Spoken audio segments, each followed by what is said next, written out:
So here is our structure for the book of Hebrews. We're dividing the text up into 5 parts. One of the big reasons for that, as you may remember if you've been with us, is that there are at least 5 major exhortations in this book. And so the book is kind of structured around that. We're going to see some of that here in the end of chapter 4. Today, we're going to go into, the heart of the book, as I said, beginning with the last verses of chapter 4. And so as we do so, we'll also, at the same time, do a very, very brief, I won't say frantic, but solid review of chapters 1 through 4. And don't blink or you'll miss it. Here is the summary of chapters 1 through 4. These words right here: we have a great high priest. Now, it struck me as if you've grown up being taught the Bible, if you've grown up studying the Bible, if you're familiar at all with the Old Testament, this language of high priest, I mean, that's, we may be nervous about trying to go back into the Old Testament where there's a lot of detail and yeah, that can be overwhelming at times, but largely this is material that these are concepts, this is language that we're familiar with. In fact, several of you have just completed a study of Leviticus and Numbers not too long ago.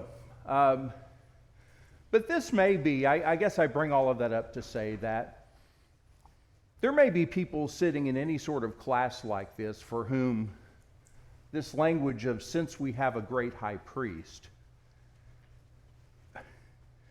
if they're a newbie, they're thinking, what's that? A great high priest, are we about to have a sacrifice? Or, you start to get a little nervous, where are my children?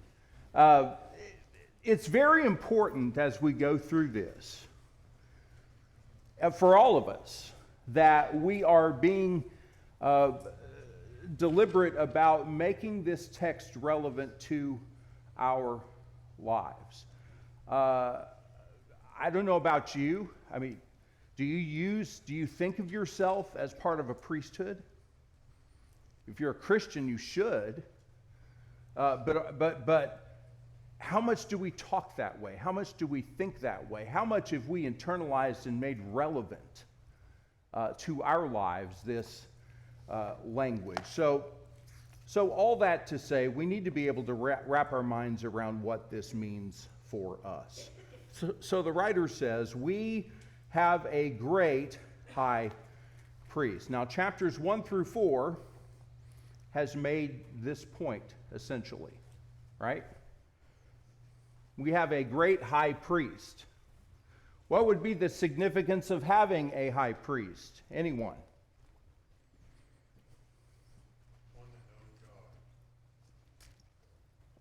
One that can,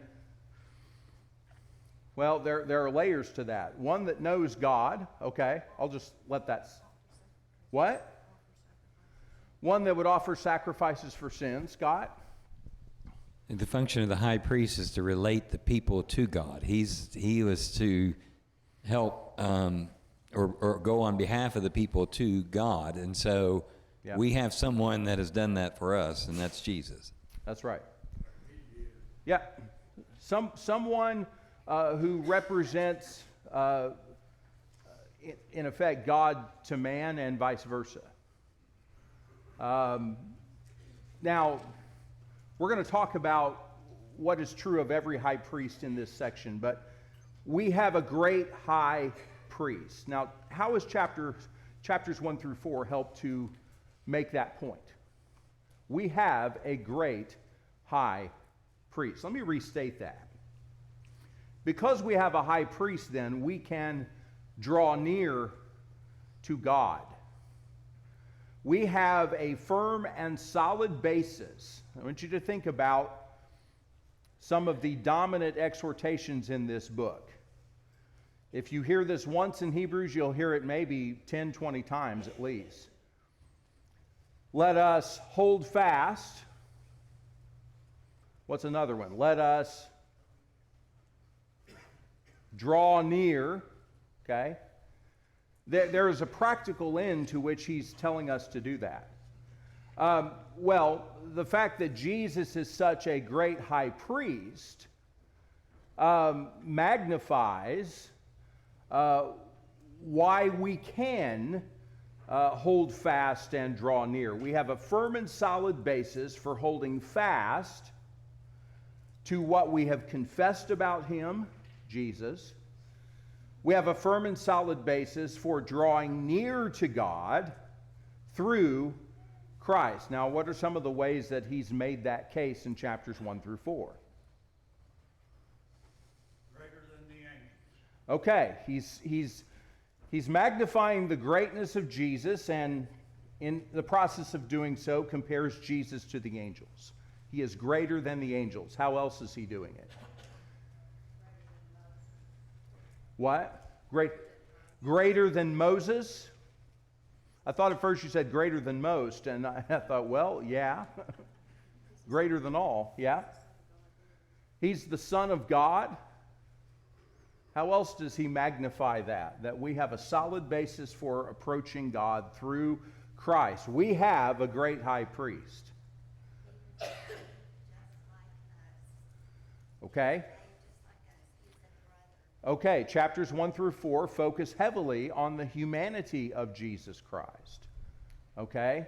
Whereas this expression here would say we have a great high priest who has passed through the heavens.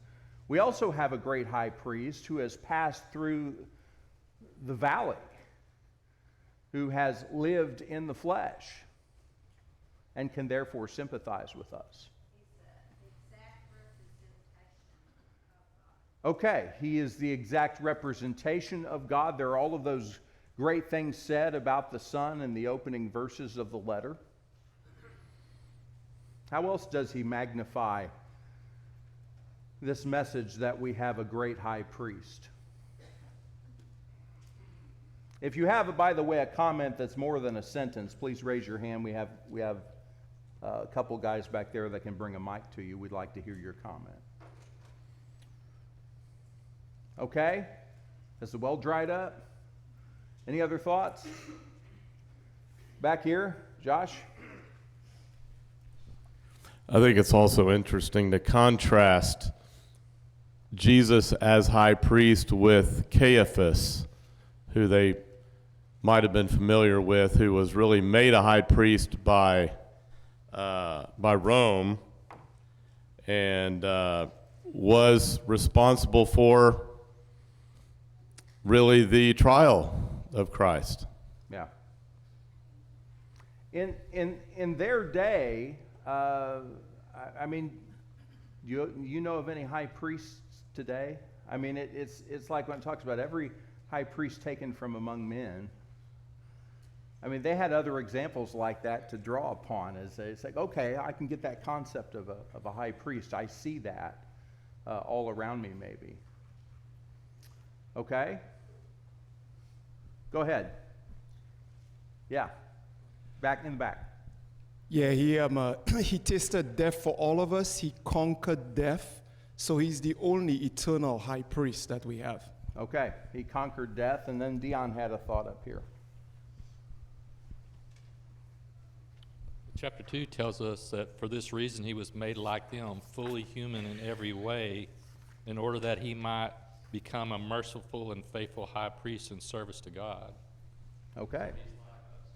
Good. So he is, I mean, from the opening, from the get-go in this letter, he's been making this case.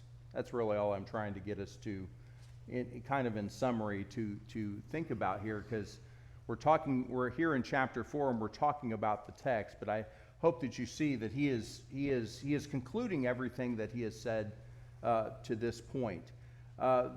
he has said that he is greater than Moses. He is God's greatest, final, exclusive spokesman, far superior to the angels, as he is the Son of God, whereas angels are but ministers. And by the way, in all of these comparisons that he's making, he's not denigrating or disparaging angels or Moses or any of those. In fact, quite the opposite. He's magnifying Christ.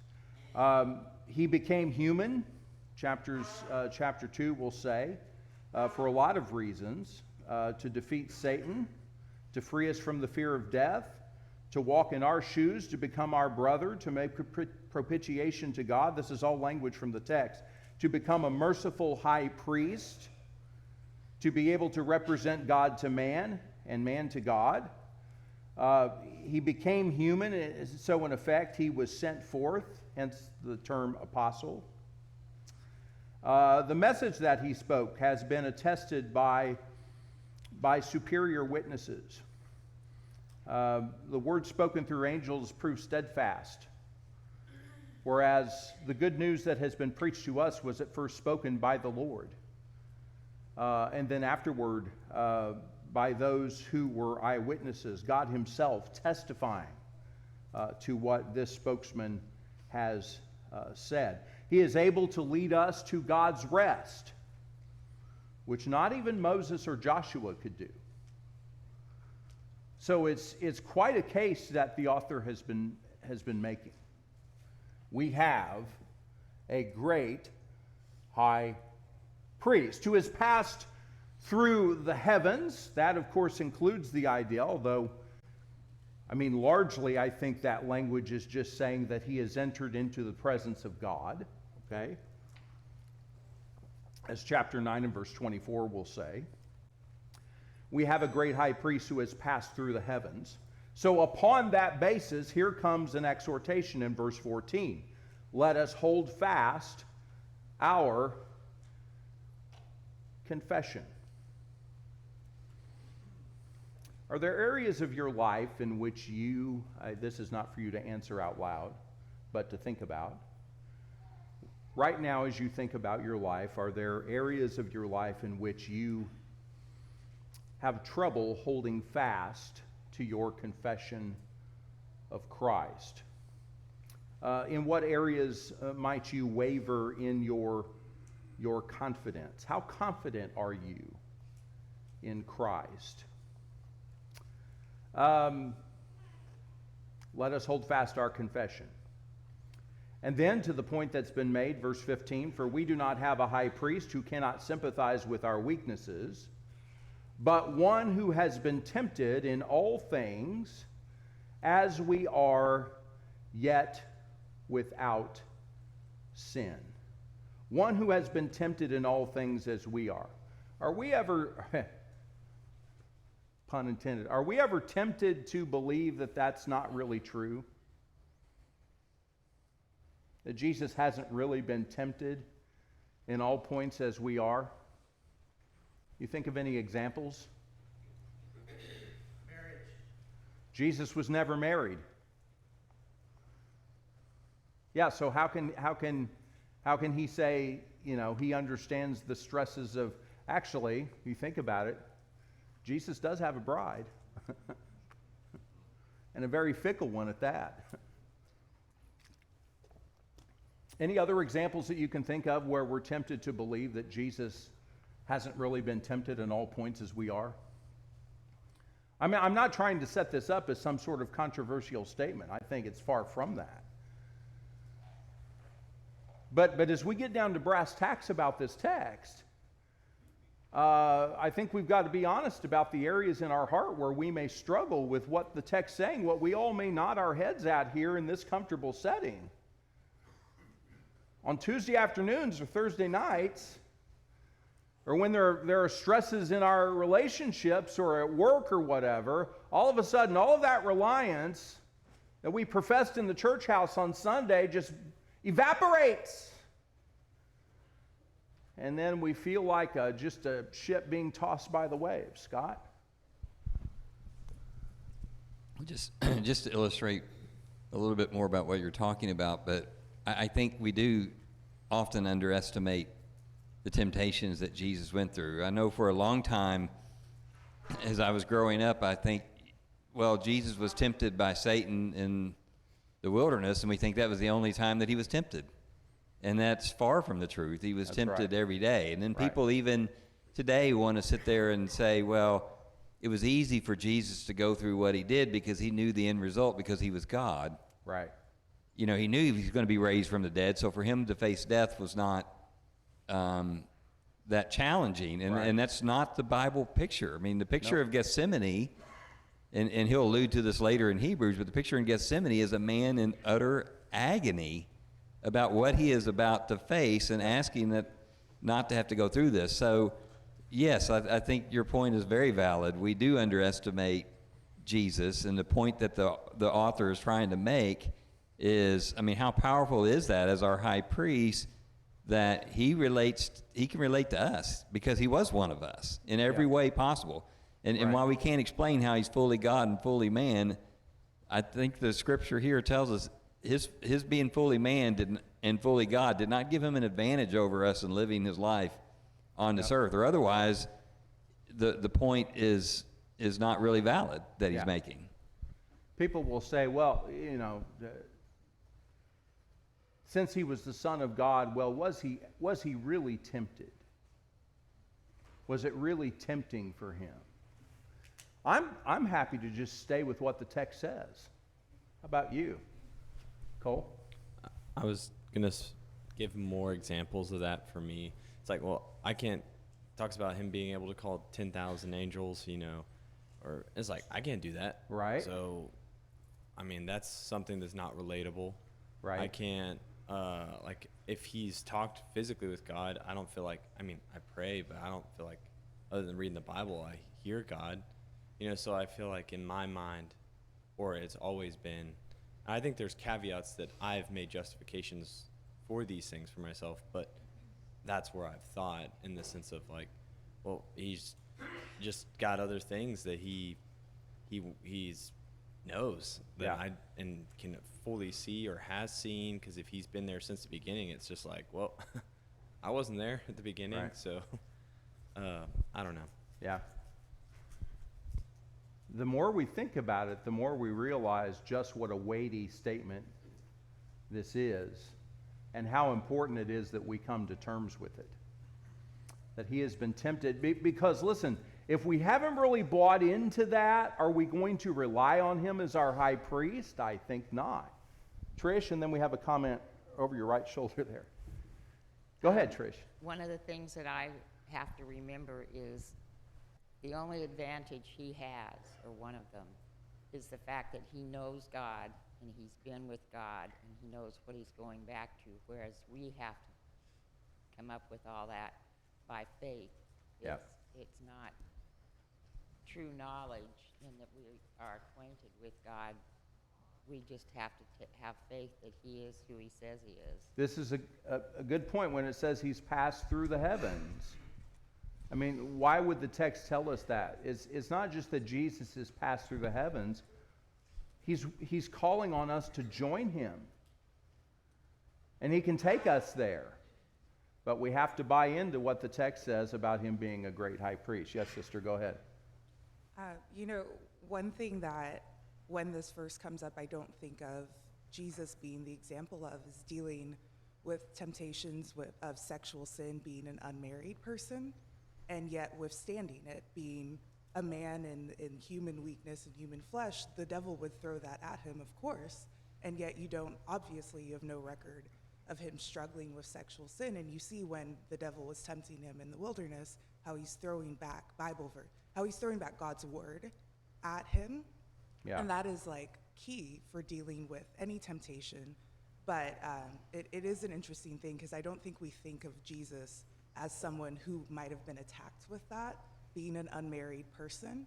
Right. And that's because he's perfect, but we're losing sight of the fact that he can be very encouraging in that.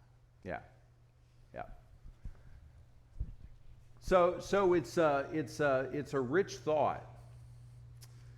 We do not have a high priest who cannot sympathize with our weaknesses. He knows the pull, he knows the power of temptation to tug on our soul. I mean, regardless of what the specific temptation might be, he has not gone through every specific temptation that the people in this room might have gone through. But in broad strokes, he has. And you cite an example that, I'm again back to Scott's point. We certainly shouldn't think that the only times Jesus was tempted was in Matthew 4, Luke 4, and in Gethsemane. Every point in between. I have trouble picturing Jesus as a teenager. And, not to disparage teenagers, but having been one, I think I can speak from experience that there is a temptation to become mouthy. And you think, was Jesus ever tempted to do that? I'll go with what the text says. He has been tempted in all things as we are. What he's trying to get us to focus on is that Jesus understands us. Jesus is like us. In chapter 5 and verse 1, he's going to talk in broad strokes about things that are true of every high priest, but don't miss the expression, taken from among men. He's connecting, he's underscoring Jesus' humanity here yet again. He has passed through the heavens, and so he's a pioneer, a liberator. He's blazed a pathway back to God. He can take us there. But in the interim, he gets us. And at every point along the way, there's never a time where Jesus doesn't get us, where he doesn't understand what we're going through. But I'll just say one more time, I think this is one area, at least for me, I'll just speak for myself, where as I'm processing what this letter means for me, I find, and you'll have to conclude for yourself, that sometimes there's the struggle, there's the temptation to think, well, maybe Jesus doesn't really understand. And that's whenever we're in that headspace, that's a very important battle that needs to be won.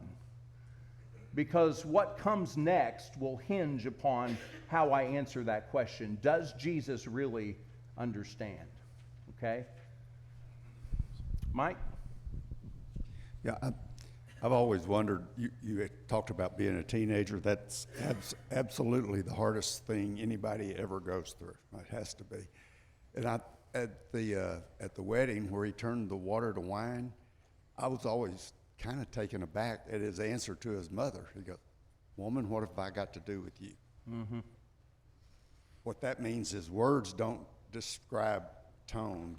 They just describe the words. Yeah. Yeah. Behind you.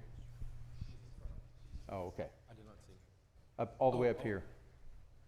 You're going to get your 10,000 steps today, brother. Well, I was thinking about what you're just saying. He was tempted in all points like us, and that's what the scriptures say. When you look at whether you're looking in the wilderness, when he could have turned the stones into bread, Satan was tempting him based on who he is and who your claim is. Sure.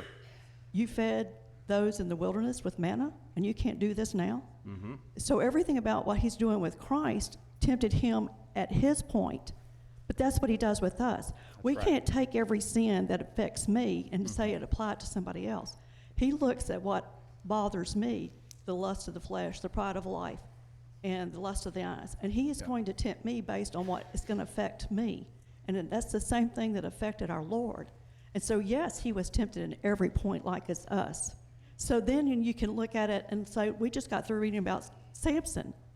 Samson finally, he lets those women pester him all the time. He finally gets into Delilah, and he loses his strength. But he thinks that same day he's going to get up and do the same thing. But the Lord had departed from him. Right. But he had time to think back over his life when he had lost his eyesight and everything.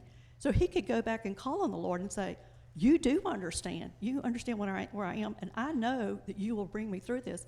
Let me, really wants to glorify God at this point in his life. Let me just die with the Philistines, but really to avenge what happened to him, but really to glorify God. And so we have to look at it in that sense about us. Every time I have been tempted by sin, it's because I allowed my own desires to lead me that way. James 1, right? And so, yes, he was tempted in all points, and that's why we do have a great high priest, because he totally understands everything. He created us, and he totally understands. And as man, he understood exactly what we go through in every aspect of our lives. Yep. Here's the voice of the Father. Here's the voice of the enemy. And it's the classic tug on whose voice am I going to listen to? Right there. We'll try to put these in order for you, Brandon. So go ahead. Matthew 26:53 tells us that Jesus stated he could call more than 12 legions of angels from his Father for protection. So not only did he understand us, but he was also tempted awareness that he could have stopped the crucifixion if he had chosen to do so. Yeah. But instead, the agony that he went through, and Gethsemane was mentioned, that he was in agony. He endured more than we can even fathom, because others were crucified, but they couldn't have stopped it. Yeah. Where he could have. And so to me, that weighs heavier than almost anything. Yeah. See, what it forces us to do is to think about what all the Son went through. It's that this expression then just becomes a portal into all kinds of meditation. Sandra? I think about also not just the temptations, but when we think about how he knows how we feel, I think about what he went through with the people closest to him, all abandoning him and betraying him in all kinds of ways. So that was like the ultimate. I don't know that any of us have ever had everyone close to us to abandon us. Yeah. So if we think he doesn't understand that, he went through the worst possible. Oh, sure. We could come up with a list of things we think, well, you know, maybe I should think about, maybe I really don't understand him, you know, the things that he went through. I mean, to have the power to get out of it, but to subserviate your will to the will of the Father, I mean, that just, I mean, level of difficulty through the roof. Go ahead. So I'm going to stick right off that line. Is the idea of serving, like you just said, serving, giving up our will to be the Father's will. Because this verse too often, I think, gets hung up on the fact that, oh, well, this is Jesus. Oh, well, I cannot do nothing about this. Oh, well, this. We come up with so many excuses, despite Romans 1 tells us we are without excuse. This should be a power verse. This should be an example verse. Yeah. Because the yet without sin portion, we needed someone perfect to show us how to become perfect.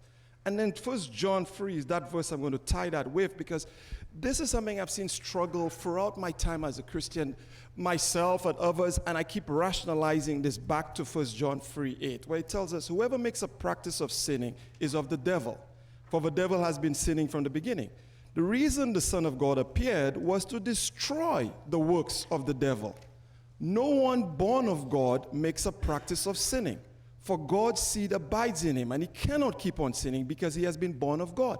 Once we've been born anew, we've been born again, this is what comes into us. God puts his seed into us at this point that tells us, hey, listen, I'm going to help you recognize how temptation leads to sin. All of us are going to be tempted. Jesus was tempted. All of us are going to be tempted, but we fail to see every instance that Jesus fought back the temptation. And then we tell ourselves, oh, we cannot do that. Yeah. And I am so impressed that Jesus never fought back temptation with a miracle.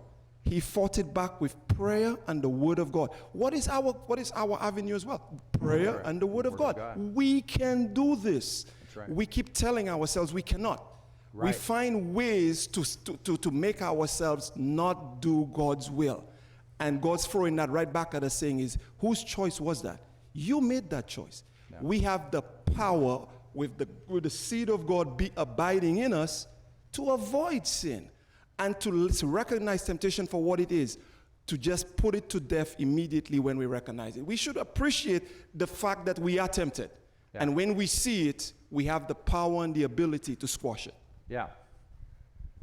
One more comment back here, and then we got to hasten on. Okay, we do know if we take a closer look at the Gospels, there are several instances where Jesus was tempted and tested. We have the Pharisees, we have the Sadducees, even Jesus' own disciples tested and tempted him. And if we take a closer look, we see, yes, he was tempted by all these people to do certain things. And as was mentioned earlier, he answered in prayer and in scriptures. He used the word. He did not use a miraculous thing, even though the Pharisees kept saying, hey, we'll believe if you do this miracle. And the Sadducees, oh, we'll believe this if you do this miracle. But Jesus used the word to show them, and that prevented, that helped to go overcome that temptation. Great. So it's I mean, you see what's happened here is we've opened up the Word and looked at this statement. It's clear that Jesus invites our scrutiny. He invites us to consider him. We're this morning together doing what the text has called us to do in chapter 3 and verse 1, which is to consider Jesus, the apostle and high priest of our confession. And this is the pathway that we have to go down, and we have to come to terms with our wrestlings and come to terms with our questions. But the writer is confident that having done that we'll be able to speak and live with the confidence that our brother exuded just a moment ago, such that when the text tells us, let us hold fast our confession, we're going to have a death grip on that confession. And when it says, let us draw near with confidence to the throne of grace, we will come boldly to the throne. Now it's left to each of us to ask ourselves, do my prayers reflect such a confidence? That would be probably the primary way in which we would draw near to the throne. But there's no ambiguity here. That if we draw near with confidence, listen, Jesus is well able to help us. As long as we are willing to believe in him, we will receive mercy and find grace to help in time of need. Now there's the matter of what I expect that to look like. That's another in-depth discussion. But there is such a confidence here. Now, that brings us into the 10 verses of first 10 verses of chapter 5. Now he's going to he's going to begin to, starting here, really, you could argue it that with the verses we just considered, all the way through the end of chapter 7, which is what today's class and the next two are going to center on. He's going to begin to unpack further the basis for Jesus having been appointed as a high priest, the basis for his being appointed. Does he qualify as someone who could be appointed as a high priest? Well, Jesus is going to pass the test with flying colors. But to go down that road, he begins by just leading us in his readers in the thought of common characteristics of any good high priest. And again, I think the author assumes some sort of familiarity on the part of the reader with that concept. For every high priest taken from among men, and then he begins to, so in verses 1 through 4, then what characteristics do we find? We find that he is taken from among men, verse number 1, that he is appointed on behalf of men, also verse 1. He is entrusted with, he is concerned with things pertaining to God. And here I think with a specific reference here to the Aaronic priesthood of the Old Covenant. He's entrusted with the task of offering both gifts and sacrifices for sins. So what are we up to? 1, 2, 3, 4 things he's identified. What else about would be true of any good high priest? Some of you have referenced this, verse 2.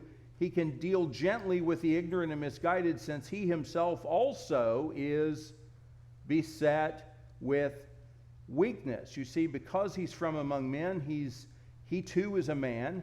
He is beset with weakness, and thus can deal gently and with understanding. And accordingly, when he offers sacrifices, he must also, in addition to offering for the people, must offer for himself too, as well. And so,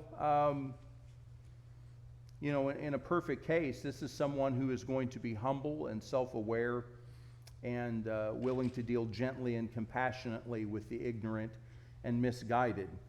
And then further, his service is a function of God's calling and choosing him. Verse 4, no one takes the honor to himself. In other words, the high priest is not self-appointed, but rather is appointed by God. He receives the honor of being appointed to this service when he is called by God, even as Aaron was. Aaron did not choose himself as high priest. It was God who appointed Aaron to be high priest.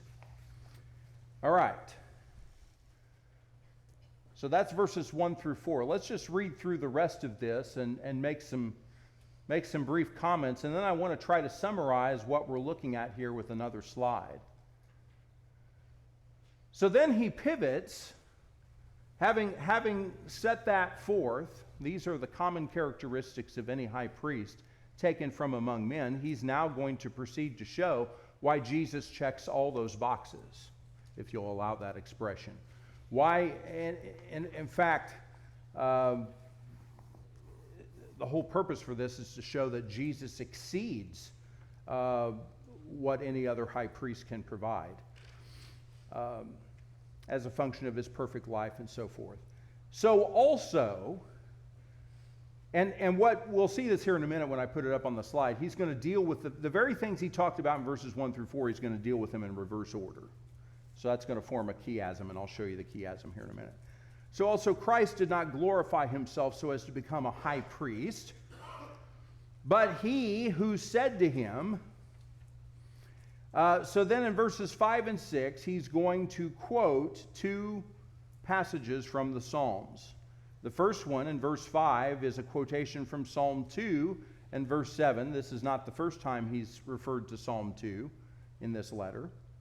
And then in verse 6, he's going to quote Psalm 110 and verse 4, the first of several such quotations of this verse in the book of Hebrews. So verse 5 says, so also Christ did not glorify himself so as to become a high priest, but he who said to him. And his point for quoting Psalm 2 is to show that Jesus did not glorify himself, but rather that the Father has glorified him. It is the Father who has appointed him as high priest. And he makes that point by using this passage which says, you are my son, today I have begotten you. So God here makes the declaration of who Jesus is. Now, of course, Jesus is going to be a different kind of high priest from what they had through the lineage of Aaron, okay? He's of a different order of priest, which he'll hint at in verse 10 and develop more fully in chapter 7. But for now, he's just making the point that, listen, just as high priests don't honor themselves, they're appointed to it, so Jesus also was appointed by God.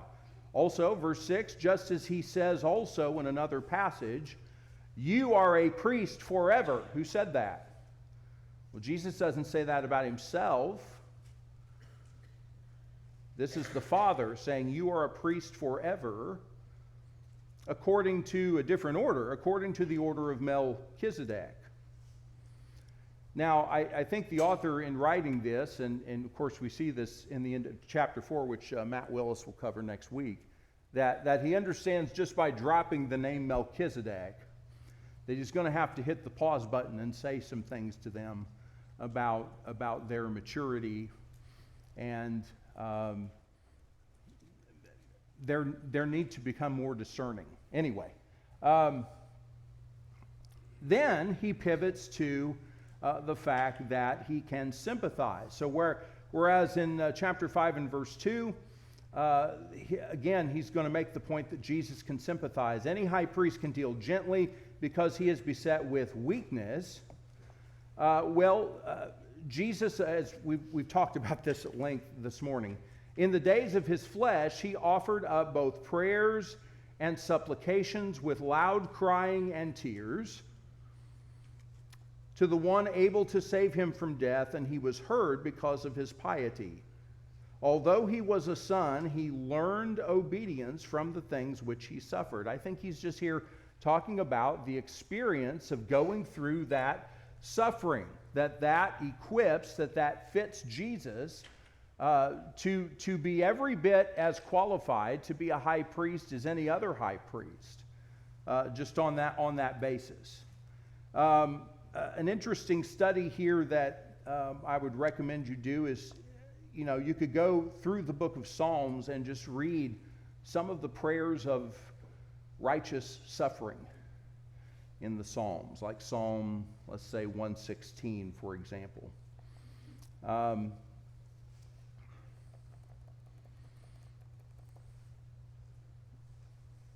then verses 9 and 10, he says, and having been made perfect, he became to all who obey him the source of eternal salvation, being designated by God as a high priest according to the order of Melchizedek.